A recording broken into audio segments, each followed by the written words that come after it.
The rifle cracked across the desert sand, a single shot that echoed through the canyons like a death knell. Smoke rose from the barrel of the weapon, carried away by the hot wind. The stranger stood alone, his face unreadable beneath the brim of his tan cowboy hat, the bright red bandana at his neck a stark contrast against the dusty landscape. This story is a work of fiction, crafted by AI. But the injustice it depicts, that's older than memory. They called it the Great Drought of '78, and it had turned the frontier into a wasteland. Nathaniel Blackwood had been riding for 3 days without water, his horse stumbling beneath him, his own throat raw and cracked. The sun beat down without mercy, baking the earth until it cracked like dried leather. He saw her then, a figure on the horizon, impossibly tall, moving with an unnatural grace across the barren landscape. As he drew closer, the heat mirages gave way to reality. She was a woman, though unlike any he'd ever seen. 6 feet at least, with broad shoulders and strong limbs. Her skin was weathered, but fair, her hair the color of spun gold, pulled back from a face that was both beautiful and formidable. She stood waiting, not fleeing as he approached, her green eyes fixed on him with an intensity that made him pause. "You're the one they call Nathaniel," she said, her voice surprisingly soft, yet carrying across the distance. He nodded, wary, hand resting near his holstered pistol. "I am. And you are?" She smiled faintly. "Lydia, I need your help." Behind her, half buried in the sand, was a leather satchel. "There's water in there, for you." Nathaniel stared, disbelieving. His canteen had been empty for 2 days. He approached cautiously, then knelt and opened the satchel. Inside, a metal canteen, cool to the touch. He drank deeply, the water tasting sweeter than any he'd ever known. When he looked up, Lydia was gone, vanished as completely as if she'd never been.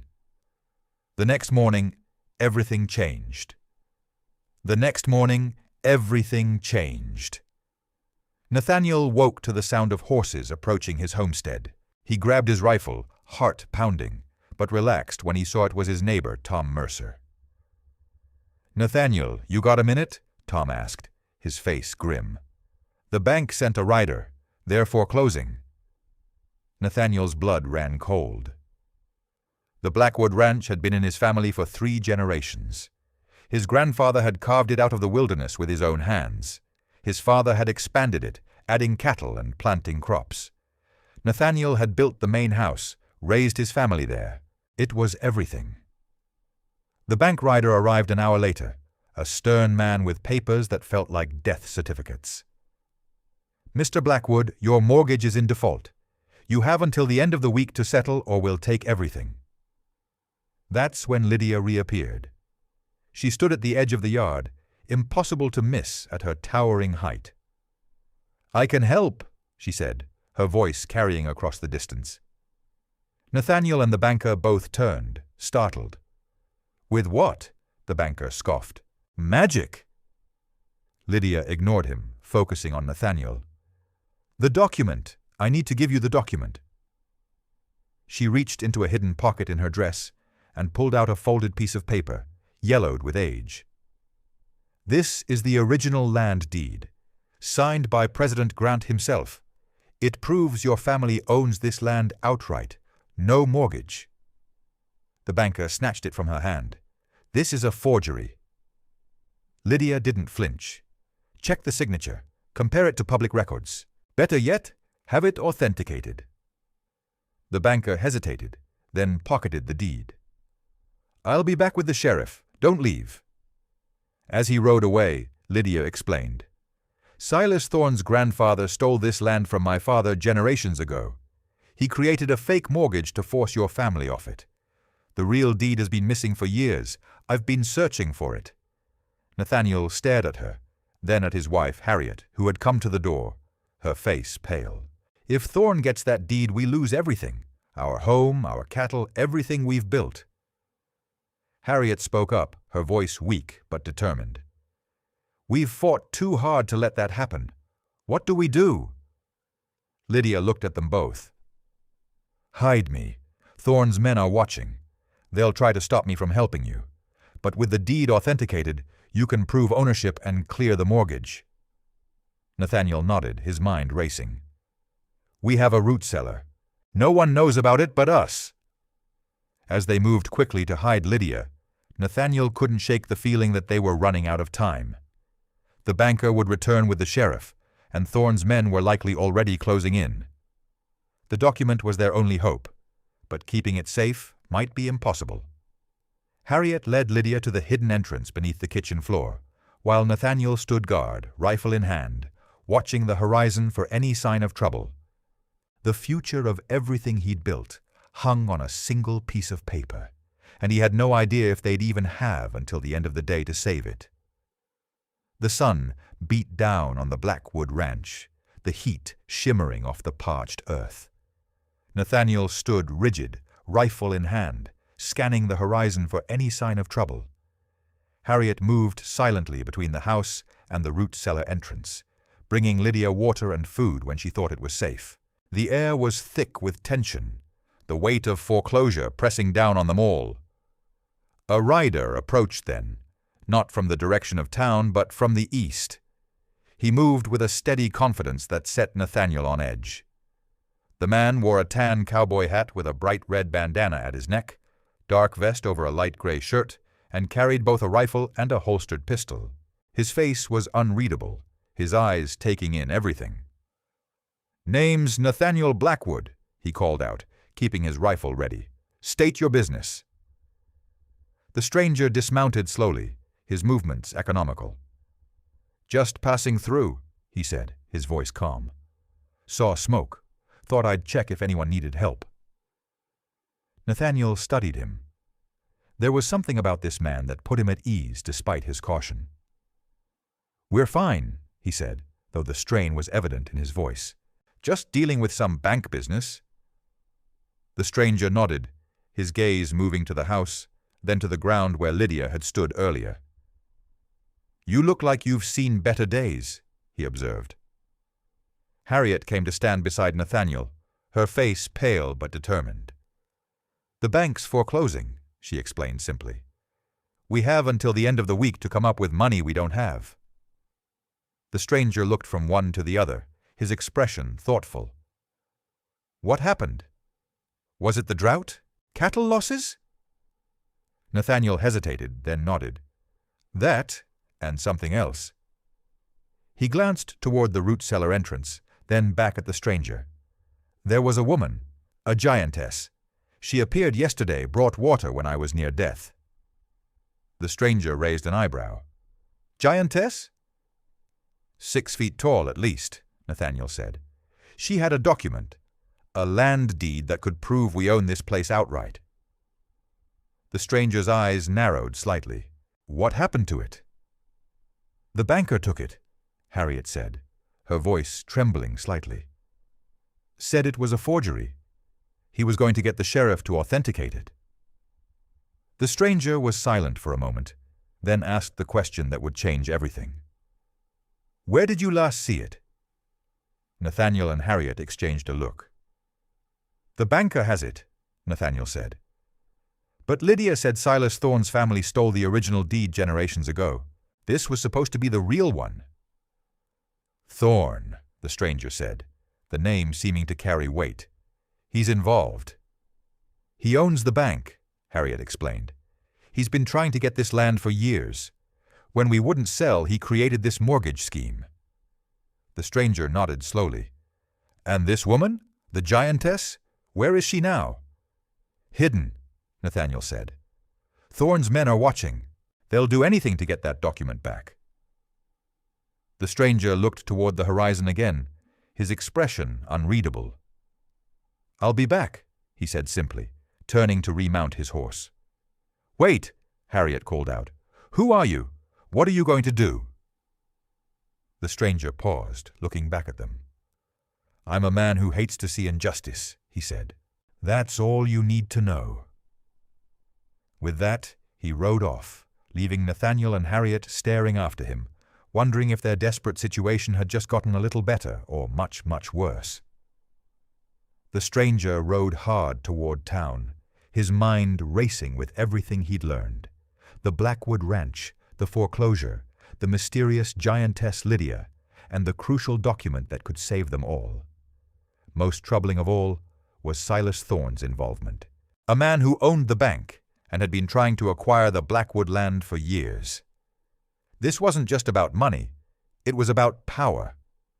As he approached the town of Cripple Creek, he slowed his pace, scanning the streets with practiced eyes. The town was quiet under the afternoon sun, but there was tension in the air. He could feel it. People moved with purpose, but their eyes darted nervously, as if afraid to be seen watching too long. He dismounted outside the bank, tying his horse to the hitching post. The bank building was imposing, with thick stone walls and iron bars on the windows. Inside he could see men moving about, their faces serious. This was Thorne's domain, no doubt about it. A man stepped out of the bank, wiping his brow with a handkerchief. "Bank's closed for the day," he said curtly when he saw the stranger approaching. "I'm not here to do business," the stranger replied calmly. "I'm looking for information about Silas Thorne."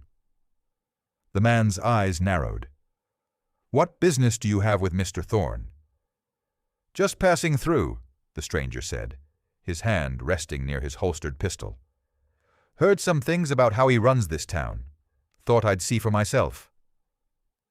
The man studied him for a moment, then seemed to make a decision. "You're not from around here. That's obvious. Let me give you some friendly advice. Don't poke around where you don't belong. Mr. Thorne doesn't take kindly to questions." The stranger nodded slowly. "I'll keep that in mind." He turned to leave, then paused.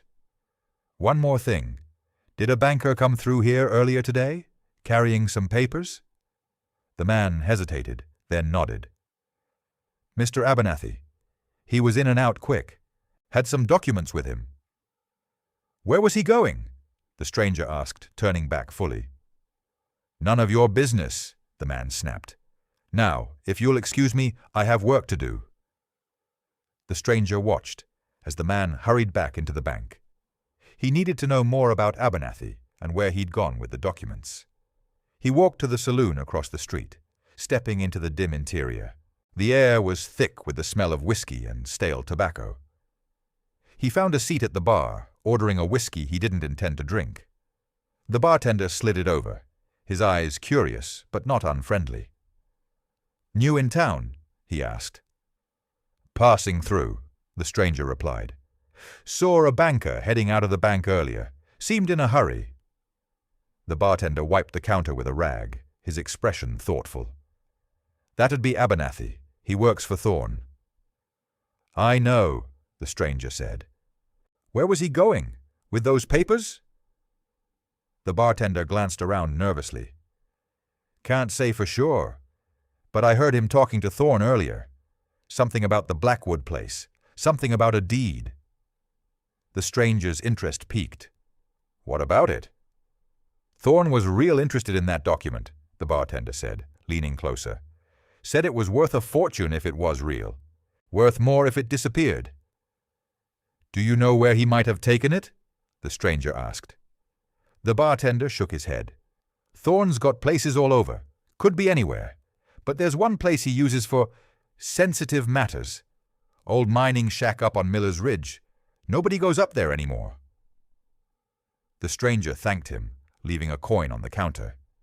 He walked back outside, scanning the streets again. Miller's Ridge. That's where he needed to go. But first, he needed supplies and information. He stopped at the general store, buying rope, matches, and a map of the area. As he paid, he asked the clerk about Miller's Ridge. "Nobody goes up there anymore," the clerk said, echoing the bartender. "Too many accidents in the old mine. Collapsed tunnels, bad air. Thorne owns the land now, uses it for whatever he wants." The stranger nodded, taking his purchases. "How do I get there?" "There's a trail starts about 5 miles out of town," the clerk said. "Follows the creek, gets steep quick. Most folks don't bother." The stranger thanked him and rode out of town, heading for the trail. As he approached the base of Miller's Ridge, he dismounted, tying his horse to a tree. The climb was steep, the path narrow and rocky.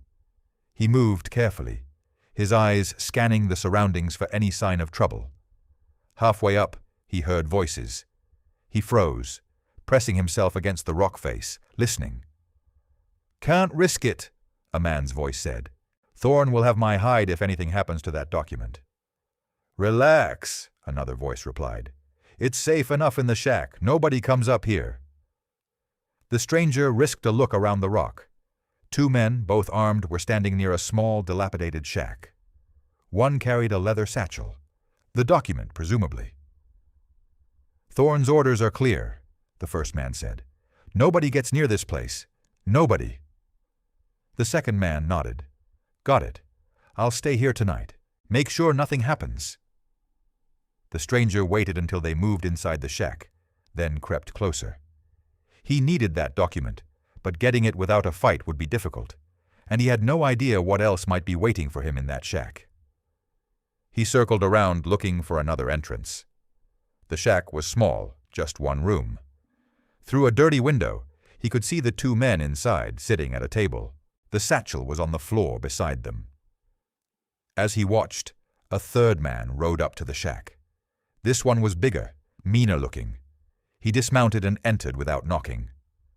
"Thorne's not happy," the new man said. "He wants that document moved. Now!" The other 2 men looked at each other nervously. "Where to?" one asked. "Doesn't matter," the new man said. "Just get it out of here, now!" The stranger cursed under his breath. His chance was slipping away. He needed to act fast, but he was outnumbered and outgunned. He backed away silently, melting back into the rocks, his mind racing. He'd lost the trail, for now. But he wasn't giving up. Not yet. The stranger melted back into the rocks, his heart pounding but his mind clear. He'd lost the trail for now, but not the fight. As he descended the ridge, he knew Thorne's men would be looking for him. They wouldn't take chances with someone who knew too much. He moved silently through the canyon, his boots barely making a sound on the loose gravel. The sun was beginning to set, casting long shadows across the desert floor. He needed to find a place to rest, but also stay alert. Thorne's men were closing in. He found a small cave entrance, barely big enough to squeeze through.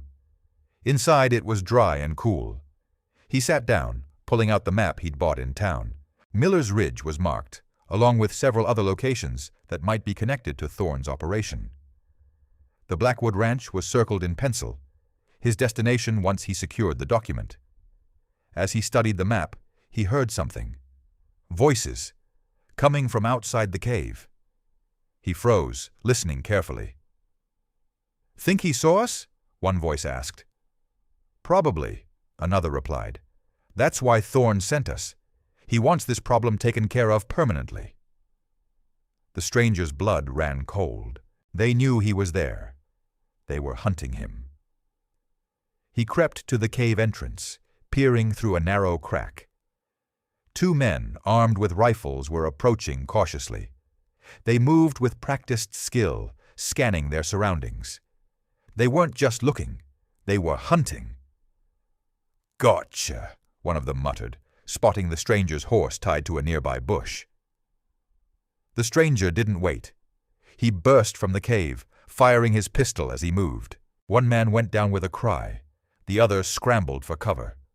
The stranger dove behind a rock, pulling out his rifle as he went. Come out, wherever you are!" the remaining man called out, his voice laced with fear. The stranger didn't answer. He waited, listening.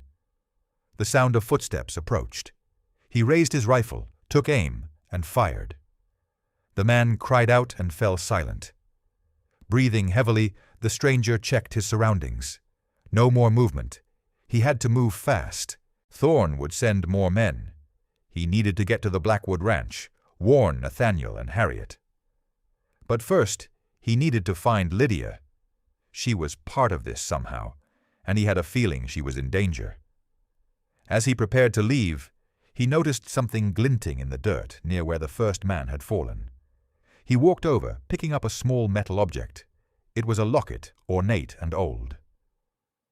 When he opened it, a tiny portrait of a woman stared back. The resemblance to Lydia was unmistakable. This was personal now. It wasn't just about a document or a ranch. Thorne had something, or someone, belonging to Lydia, and the stranger was going to find out what. He mounted his horse, riding hard toward the Blackwood ranch. Night was falling, and he needed to cover as much ground as possible before Thorne's men caught up with him. The desert was unforgiving, but he was more determined than ever. This wasn't just a job anymore. This was personal. The stranger rode hard through the night, his horse's hooves barely making a sound on the soft earth. The desert air was cool against his face, but his mind was burning with determination. He had to find Lydia, and he had to get that document back. Thorne had crossed a line when he took her.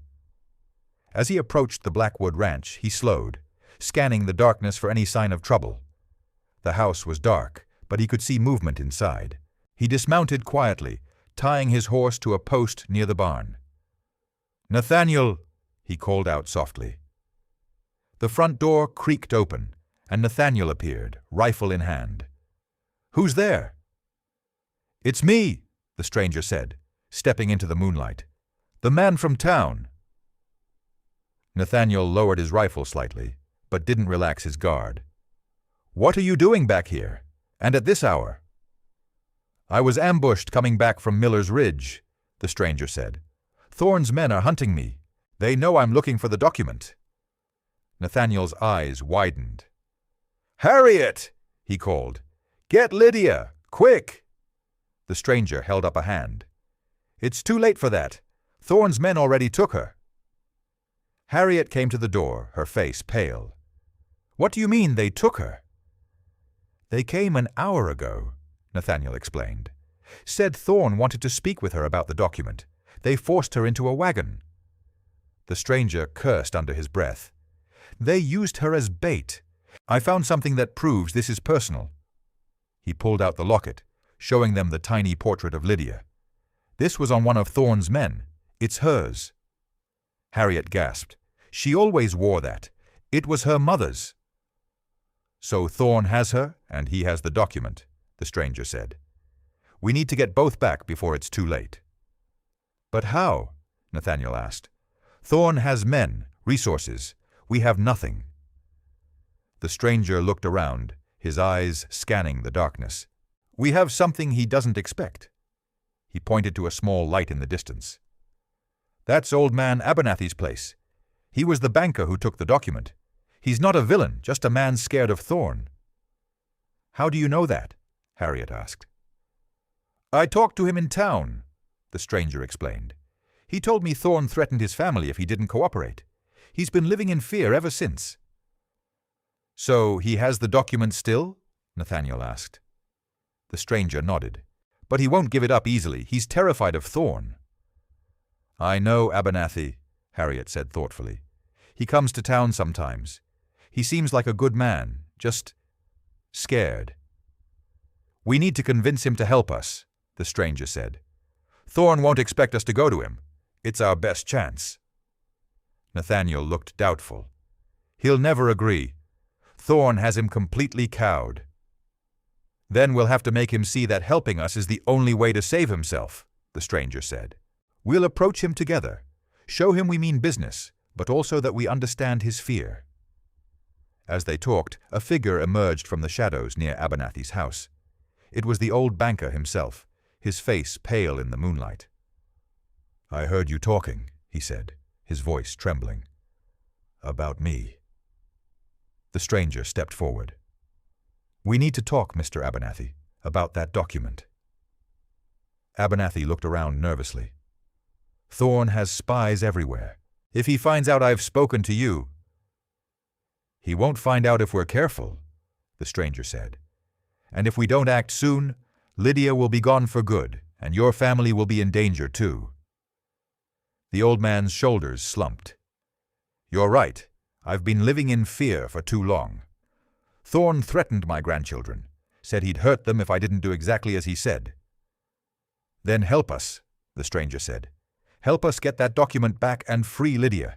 It's the only way to end this. Abernathy hesitated, then nodded slowly. Come with me. I'll show you where I've hidden it. But we have to be quick. Thorne's men could be watching even now. As they followed Abernathy toward his house, the stranger knew they were taking a huge risk, but it was their only chance to get the document back and save Lydia. The time for caution was over. It was time for action. The group moved through the darkness like shadows, following Abernathy to his small cabin on the edge of the property. The air was thick with tension, each step measured and deliberate. The stranger kept his hand near his holstered pistol, his senses on high alert.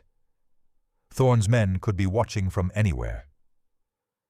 Here we are, Abernathy whispered, stopping before a weathered wooden door. The document is hidden in the floorboards beneath the bed, but we need to be quick. Thorne expects me to be alone. The stranger nodded. Stay behind me, Mr. Abernathy. Nathaniel, you take the back. Harriet, stay with her father. They entered the cabin, the floorboards creaking under their weight. The air inside smelled of old paper and wood smoke. The stranger scanned the room, his eyes taking in every detail. A small table, a chair, a bed against the far wall. Nothing seemed out of place. Under the bed, Abernathy said, pointing to the wooden frame. Lift the loose board in the corner. The stranger knelt, his fingers finding the edge of a floorboard. He lifted it easily, revealing a shallow compartment. Inside, wrapped in oilcloth, was the folded document he'd been searching for. He carefully removed it, rolling it in his hand. Is this it? He asked. Abernathy nodded, his eyes wide with fear.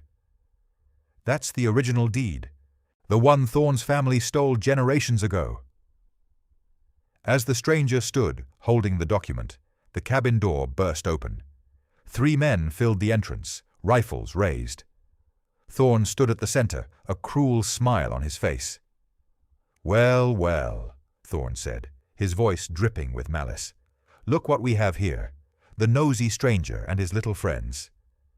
The stranger didn't move, keeping his hands visible. You should have run when you had the chance, Thorne. Thorne laughed. Or what? You'll shoot me. You're outnumbered, and your giantess friend is already on her way to my ranch. By morning she'll be gone forever. The stranger's grip tightened on the document. You won't get away with this. Already have, Thorne said, gesturing with his pistol. Now hand over that deed, and maybe I'll let your friends live. The stranger weighed his options. He could fight, but they were outnumbered. He could surrender, but that meant Lydia's fate was sealed. There had to be another way. I have the deed, the stranger said slowly. But Lydia is still free. You don't have her. Thorne's smile faltered slightly. She's on her way to my ranch as we speak. My men are bringing her now. The stranger saw his opening. Then let's make a trade, the deed for Lydia. Thorne considered it, then nodded. Bring her here, and I'll give you the deed. As Thorne's men left to retrieve Lydia, the stranger turned to Abernathy. This is your chance to do the right thing, Mr. Abernathy. The old man nodded, determination in his eyes for the first time. I'm tired of living in fear of that man. Minutes later, Lydia was brought into the cabin, her hands bound. Her eyes met the stranger's, and he saw the fear there, but also something else. Resignation, as if she knew this was coming. Untie her, the stranger said, holding out the document. Thorne took it, examining it closely. This better be real, he muttered. It's real, Abernathy confirmed. I authenticated it myself. Thorne nodded to one of his men, who untied Lydia's hands. As she rubbed her wrists, the stranger noticed something. The locket he'd found earlier was gone from her neck. Where's your locket? He asked quietly. Lydia's eyes widened. Thorne took it, said it was worthless. The stranger exchanged a look with her. There was more to this than met the eye. But now wasn't the time to press the issue. "All right, stranger," Thorne said, rolling up the document. "You got your giantess back. Now get out of my town before I change my mind." As they left the cabin, the stranger glanced back. Thorne was examining the deed, a triumphant smile on his face. But something about his expression didn't sit right with the stranger. This wasn't over, not by a long shot. They walked back toward the Blackwood ranch in silence, the weight of their uncertain future hanging over them. The stranger knew Thorne would never let this go, and he had a feeling Lydia wasn't telling him everything. The locket, her connection to Thorne, it all pointed to something deeper, something that could change everything. But for now, they had a temporary reprieve. The deed was back in Thorne's hands, but Lydia was safe, and the stranger had a plan. He just needed time to put it into motion. As they approached the ranch, the stranger stopped, raising a hand. "Wait." "What is it?" Nathaniel asked. The stranger pointed to the horizon. A cloud of dust was rising in the distance, growing larger by the second. And as it got closer, the stranger realized what it was. "Horses," he said, his voice tight. "A lot of horses." As they watched, the cloud resolved into a column of riders, dozens of them, all moving in their direction. "Thorne's men," Harriet said, her voice trembling. The stranger shook his head. "No, these are different. They're moving too purposefully, too many." As the riders drew closer, the stranger could make out their features. They were Native Americans, their faces painted, their feathered headdresses catching the afternoon sun. And they were riding directly toward the Blackwood ranch. Lydia gasped. "They're here for me," she whispered. The stranger looked at her, then back at the approaching riders. "Who are they?" he asked. Lydia's eyes filled with tears. "My people, the Ashworth tribe. I'm their princess." The column of riders stopped before them, forming a semicircle. A man rode forward, his face stern, his eyes fixed on Lydia. "Princess Ashworth," he said, his voice formal, "we have come for you. The tribe has been waiting for your return." Thorne appeared then, riding up behind the Native Americans, a smug look on his face. "Well, well. Look what we have here, the princess and her rescuer." The stranger's hand rested on his pistol. This was getting more complicated by the minute, and he had a feeling the real confrontation was just beginning.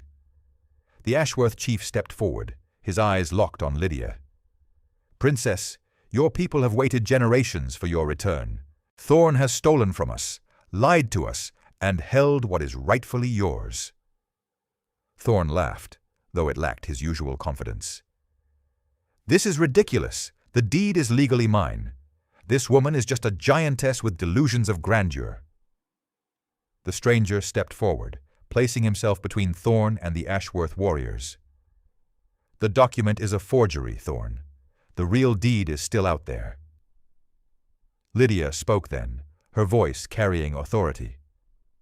"My father was the original owner of this land. Thorne's grandfather stole it through fraud. The deed I showed Nathaniel was authentic. The one you have is a fake." The chief nodded. "We have proof. Elders who remember the original transaction, witnesses who saw Thorne's ancestor create the fake documents." Thorne's face paled. "You can't prove that." "We already have," the stranger said, pulling out a small leather pouch from his pocket. "I found these hidden in Thorne's office, letters between his grandfather and the banker who helped create the fake mortgage." Thorne's men looked at each other, their weapons lowering. Without proof of ownership, their position was hopeless. The chief turned to Lydia. "Princess, do you wish to reclaim your family's land?" Lydia looked at the Blackwood family, then at the stranger. "This land belongs to the Ashworth people, but the Blackwoods have cared for it honorably. They may stay as stewards of the land, answering to the Ashworth nation." Nathaniel and Harriet exchanged looks, then nodded. "We will honor this agreement," Nathaniel said. Thorne spat on the ground. "You can't do this. This is America, not some Indian reservation." The stranger stepped forward, his hand resting on his pistol. "The law says different.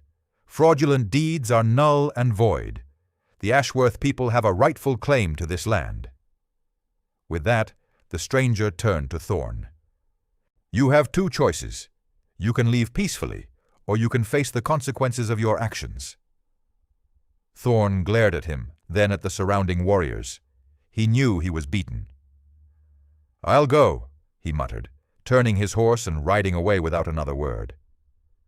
The Ashworth warriors cheered, but Lydia held up a hand. "There is work to be done. The document must be properly recorded. The boundaries must be redrawn. The Blackwoods must be compensated for their years of stewardship." Over the next few days, the Ashworth elders worked with the Blackwoods to formalize the agreement. The stranger stayed to help, though he remained mostly in the background. He watched as Lydia took her rightful place as leader of her people, but also ensured the Blackwoods would be cared for. On the final day, as the documents were signed and the new arrangement was sealed, the stranger prepared to leave. He found Lydia alone, watching the sunset. "You don't have to go," she said. The stranger shook his head. "My work here is done. The land is secure. The Blackwoods are safe. You're home." Lydia smiled. "Thank you for everything." The stranger nodded, then turned and walked away. He mounted his horse and rode west without a backward glance. The sun was setting behind him. Casting long shadows across the land he had helped restore to its rightful owners. If this story moved you, subscribe to the channel, leave a like, and share it with someone who needs to hear this today. Your support is what brings these stories to more people.